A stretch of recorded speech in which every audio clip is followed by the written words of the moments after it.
नमस्कार। आज हम एक बहुत ही दिलचस्प भारतीय कंपनी नज़ारा टेक्नोलॉजीज पर बात करने वाले हैं।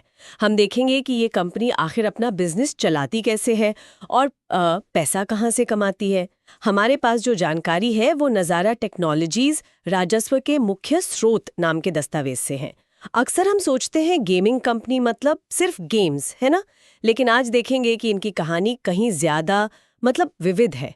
तो चलिए शुरू करते हैं, देखते हैं नज़ारा के राजस्व के अलग अलग स्रोत क्या हैं।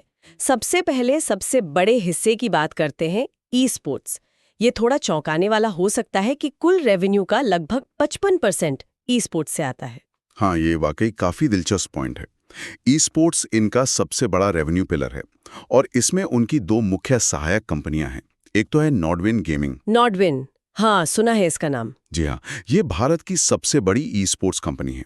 कहा जाता है कि भारत के ई स्पोर्ट्स बाजार का करीब 80% हिस्सा इनके पास है। 80%? ये तो बहुत ही ज्यादा है। बिल्कुल। और दूसरी कंपनी है स्पोर्ट्स कीड़ा। ये भारत का एक टॉप स्पोर्ट्स कंटेंट प्लेटफॉर्म है। और हैरानी की बात यह है कि अमेरिका में भी ये टॉप 5 में आता है। अच्छा, अमेरिका में भी स्पोर्ट्स कीड़ा? जी। तो यहाँ रेवेन्यू आता कैसे है? मुख्य रूप से ई स्पोर्ट्स इवेंट्स करवाने से, मीडिया राइट्स बेचने से, स्पॉन्सरशिप से और फिर स्पोर्ट्स कीड़ा जैसे प्लेटफॉर्म पर जो कंटेंट है उसको मोनेटाइज करने से, मतलब विज्ञापनों वगैरह से। आंकड़े देखें तो FY24 में नज़ारा की आधी से ज्यादा कमाई इसी ई स्पोर्ट्स वाले हिस्से से हुई। और सिर्फ कमाई नहीं, प्रॉफिटेबिलिटी भी। Q3 FY24 में तो इस सेगमेंट का EBITDA 79% बढ़ा है। 79% ग्रोथ EBITDA में, ये तो कमाल की ग्रोथ है। हाँ, EBITDA मतलब earnings before interest, taxes, depreciation and amortisation. ये कंपनी के ऑपरेशनल परफॉर्मेंस का अच्छा इंडिकेटर है। समझ गई। लेकिन ये 80% मार्केट शेयर वाली बात, क्या ये टिकाऊ है? कोई कंपटीशन ही नहीं है क्या? देखिए, 80% शेयर उन्हें जाहिर तौर पे बहुत मजबूत पोजीशन देता है। इवेंट, स्पॉन्सरशिप, मीडिया राइट्स सब में फायदा मिलता है। लेकिन हाँ, कंपटीशन तो हमेशा आ सकता है और इतना बड़ा शेयर होने पर रेगुलेटर्स की नजर भी रहती है। पर फिलहाल ये उनका ग्रोथ इंजन बना हुआ है। ठीक है, तो ये हुआ ई स्पोर्ट्स जो सबसे बड़ा हिस्सा है। लेकिन उनकी जड़ें तो गेमिंग में है ना? वो दूसरा सबसे बड़ा हिस्सा है, करीब 36% रेवेन्यू का। शायद इसी के लिए लोग नज़ारा को ज्यादा जानते हैं। बिल्कुल, गेमिंग तो उनका कोर बिजनेस रहा है और यहाँ भी काफी वैरायटी है। जैसे इनके मोबाइल गेम्स हैं, वर्ल्ड क्रिकेट चैंपियनशिप भारत में बहुत पॉपुलर है।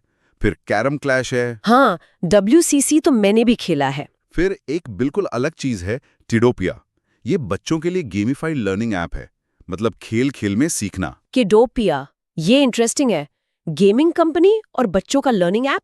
हाँ, ये दिखाता है कि वो गेमिंग को सिर्फ एंटरटेनमेंट तक ही नहीं देख रहे। गेमिफाइड लर्निंग एक बड़ा एरिया है और इससे उन्हें सब्सक्रिप्शन का पैसा मिलता है, जो ज्यादातर स्टेबल माना जाता है। माँ बाप बच्चों की पढ़ाई के लिए खर्च करने को तैयार रहते हैं। अच्छा, तो ये सब्सक्रिप्शन बेस्ड है। हाँ, किडोपिया मुख्य रूप से सब्सक्रिप्शन पर चलता है। इसके अलावा गेमिंग में और भी तरीके हैं पैसे कमाने के, जैसे गेम्स के अंदर खरीदारी, मतलब इन ऐप परचेज, और कुछ ग्लोबल गेम्स हैं इनके पास, जैसे CHES किंग ऑफ थीव्स। उनकी लाइसेंसिंग से भी कमाई होती है। और आपने स्किल बेस्ड गेम्स का भी जिक्र किया था, ओपन प्ले, हाला प्ले। जी हाँ, स्किल बेस्ड गेम्स भी हैं, जैसे ओपन प्ले, हाला प्ले, कुनामी। तो पोर्टफोलियो काफी फैला हुआ है। और इन्होंने कुछ कंपनियां खरीदी भी हैं, है ना? फ्यूजबॉक्स और कर्व गेम्स। बिल्कुल, अधिग्रहण भी इनकी स्ट्रैटेजी का हिस्सा है। फ्यूजबॉक्स गेम्स और कर्व गेम्स जैसे अधिग्रहण से इन्हें नए गेम्स, नई टेक्नोलॉजी या शायद नए मार्केट्स तक पहुंच मिलती है।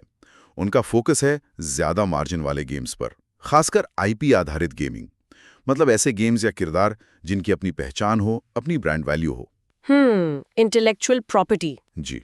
और FY25 के शुरुआती आंकड़े अच्छे दिख रहे हैं। एनिमल जैम और किडोपिया का प्रदर्शन मजबूत रहा है। और कमाल की बात यह है कि Q1 FY25 में गेमिंग सेगमेंट में साल दर साल रेवेन्यू में 100% की बढ़ोतरी हुई है। 100%? ये कैसे हुआ? क्या ये नए अधिग्रहण का असर है? स्रोत ठीक तो नहीं बताते, पर लगता है कि ये नए अधिग्रहण और मौजूदा गेम्स, खासकर किडोपिया जैसे सब्सक्रिप्शन वाले ऐप्स, दोनों के अच्छे प्रदर्शन का नतीजा है। लेकिन इतने सारे अलग अलग स्टूडियोज, अलग अलग गेम्स, इनको एक साथ मैनेज करना मुश्किल नहीं होता होगा? सवाल तो जायज है। इतने बड़े और विविध पोर्टफोलियो को इंटीग्रेट करना, सिनर्जी बनाना, ये यकीनन एक मैनेजमेंट चैलेंज है। हर स्टूडियो का अपना कल्चर होता है, अपनी स्पेशलिटी। नज़ारा के लिए ज़रूरी है कि ये सब मिलकर एक दूसरे को सपोर्ट करें। सही बात है। खैर, तो हमने ई स्पोर्ट्स 55% और गेमिंग 36% देख लिया। अब बाकी का जो हिस्सा बचा उसमें एडटेक का जिक्र है। ये उनकी सहायक कंपनी डेटावर्क्स के जरिए आता है। ये तीसरा पिलर क्या करता है? डेटावर्क सिर्फ एक और रेवेन्यू स्ट्रीम नहीं है, ये स्ट्रैटेजिकली भी इंपॉर्टेंट है। ये डिजिटल एडवर्टाइजिंग से पैसा कमाता है। इसमें एक टर्म यूज होता है, programmatic advertising solutions. Programmatic advertising, ये क्या होता है? मतलब टेक्नोलॉजी का इस्तेमाल करके ऑटोमेटिक तरीके से डिजिटल एड्स खरीदना और बेचना। आजकल ऑनलाइन एड्स का बड़ा हिस्सा ऐसे ही चलता है। तो डेटावर्क्स नज़ारा को बाहरी क्लाइंट्स के लिए तो एड्स चलाने में मदद करता ही है, साथ ही नज़ारा अपने खुद के प्लेटफॉर्म्स, गेम्स, ई स्पोर्ट साइट्स पर जो ट्रैफिक आता है उसे भी बेहतर तरीके से मोनेटाइज कर पाता है। अच्छा, तो ये एक तरह से इन हाउस कैपेबिलिटी भी हुई, अपने ही ट्रैफिक से ज्यादा कमाई करने का तरीका। हाँ, कह सकते हैं। अपनी एड टेक क्षमता होने से उन्हें अपने एड इन्वेंट्री पर ज़्यादा कंट्रोल मिलता है और वो इंडस्ट्री ट्रेंड्स को भी करीब से समझ पाते हैं। ये उनके मेन बिजनेस, ई स्पोर्ट्स और गेमिंग को सपोर्ट करता है और इस सेगमेंट ने भी अच्छी ग्रोथ दिखाई है, खासकर Q1 FY24 में। तो ये दिखाता है कि कैसे उनके अलग-अलग हिस्से एक दूसरे को सपोर्ट कर रहे हैं। ये तो काफी इंटीग्रेटेड मॉडल लग रहा है। अच्छा, इनके अलावा भी कुछ छोटे-मोटे सोर्सेज हैं? हाँ, कुछ और चीज़ें भी हैं, जैसे उन्होंने ऑफलाइन एंटरटेनमेंट में भी हाथ आजमाया है। फंकी मंकीज़ जो बच्चों के खेलने की जगह है और स्मैश जो गेमिंग और एंटरटेनमेंट जोन है, इनका अधिग्रहण किया। ओहो, ऑफलाइन भी। हाँ, लगता है वो एक 360 डिग्री गेमिंग इकोसिस्टम बनाना चाह रहे हैं, ऑनलाइन और ऑफलाइन दोनों। लेकिन स्रोत बताते हैं कि अभी इनका रेवेन्यू में योगदान बहुत कम है। शायद ये भविष्य के लिए निवेश है। और टेल्को सब्सक्रिप्शन और रियल मनी गेमिंग, इनका क्या स्टेटस है? टेल्को सब्सक्रिप्शन मतलब मोबाइल ऑपरेटर के जरिए गेम्स का सब्सक्रिप्शन, ये पहले होता था पर अब बहुत कम हो गया। लोग अब सीधे ऐप स्टोर से डाउनलोड करते हैं। रियल मनी गेमिंग RMG का मामला थोड़ा पेचीदा है। नज़ारा की एक कंपनी है मूनशाइन टेक्नोलॉजी। हाँ। उसके जरिए उनकी पोकरबाजी में 46.07% हिस्सेदारी है। पोकरबाजी काफी जाना माना ऑनलाइन पोकर प्लेटफॉर्म है भारत में। तो इससे तो अच्छी कमाई आनी चाहिए। हाँ, लेकिन यहीं पर एक ट्विस्ट है। भारत में ऑनलाइन गेमिंग, खासकर RMG को लेकर नियम बदल रहे हैं। टैक्स वगैरह को लेकर काफी बहस चल रही है। जैसे ऑनलाइन गेमिंग बिल 2025 की बात है। तो इन रेगुलेटरी बदलावों की वजह से नज़ारा ने Q1 FY25 में RMG से कोई सीधा रेवेन्यू या EBITDA कंट्रीब्यूशन रिपोर्ट नहीं किया है, मतलब जीरो दिखाया है। जीरो मतलब उन्होंने पोकरबाजी से किनारा कर लिया, या ये सिर्फ रिपोर्टिंग का तरीका है? नहीं, स्रोत ये नहीं कहते कि हिस्सेदारी बेच दी है। ये रिपोर्टिंग का एक सोचा समझा फैसला लगता है। हो सकता है वो रेगुलेटरी अनिश्चितता का रिस्क कम करना चाहते हों, या फिर वो अपने बिजनेस को ई स्पोर्ट्स और गेमिफाइड लर्निंग जैसे सेगमेंट्स पर ज्यादा फोकस दिखाना चाहते हों, जिन्हें शायद ज्यादा स्टेबल माना जाता हो। अच्छा, ये काफी बड़ा कदम है, इस पर नजर रखनी होगी। आप अगर पूरी पिक्चर देखें, FY25 के आंकड़े, कुल रेवेन्यू 16,239 मिलियन, पिछले साल से करीब 43% ज्यादा। EBITDA 1,535 मिलियन, मार्जिन लगभग 9.5%। ये आंकड़े क्या कहानी बताते हैं? इन नंबर्स को अगर हम देखें तो कुछ बातें साफ हैं। एक, ग्रोथ कहां से आ रही है? साफ तौर पर ई स्पोर्ट्स, नोविन, स्पोर्ट्स कीड़ा और गेमिंग, किडोपिया और नए अधिग्रहण जैसे फ्यूज बॉक्स से।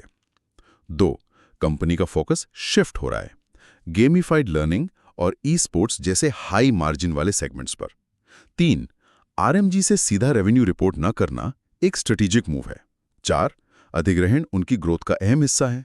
और 5, उनका global expansion, America, Africa, Europe में जाना, ये भी महत्वपूर्ण है। ये सब उनकी लॉन्ग टर्म प्रॉफिटेबिलिटी की स्ट्रैटेजी लगती है।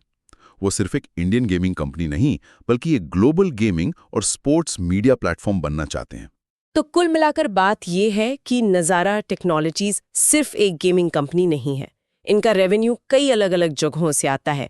ई स्पोर्ट्स सबसे बड़ा, फिर गेमिंग जिसमें सब्सक्रिप्शन और एडटेक का तड़का है, और फिर एडटेक अलग से भी। ये जो डाइवर्सिफिकेशन है, मतलब विविधता, ये इनकी रणनीति का अहम हिस्सा लगता है।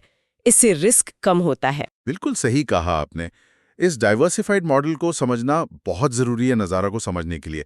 खासकर उनका आरएमजी से दूरी बनाना और IP based high margin business पर जोर देना ये दिखाता है कि वो मार्केट, कंज्यूमर बिहेवियर और रेगुलेशन को लेकर कितने सजग हैं, और ग्लोबल एक्सपेंशन उनकी महत्वाकांक्षा दिखाता है। तो सब काफी पॉजिटिव लग रहा है। अच्छी ग्रोथ, डाइवर्सिफिकेशन, ग्लोबल प्लान्स। हाँ, आंकड़े और स्ट्रैटेजी तो मजबूत दिखते हैं, लेकिन यहाँ एक सवाल भी मन में आता है सोचने के लिए।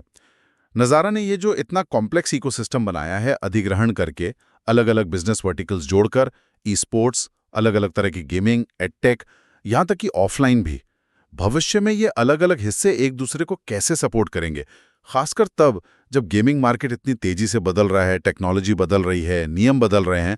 क्या ये इंटीग्रेटेड मॉडल, जहां उम्मीद है कि सब मिलकर चलेंगे, आगे चलकर सस्टेनेबल ग्रोथ दे पाएगा, या फिर इस कॉम्प्लेक्सिटी को मैनेज करना ही अपने आप में एक बड़ी चुनौती बन जाएगा? ये देखना होगा।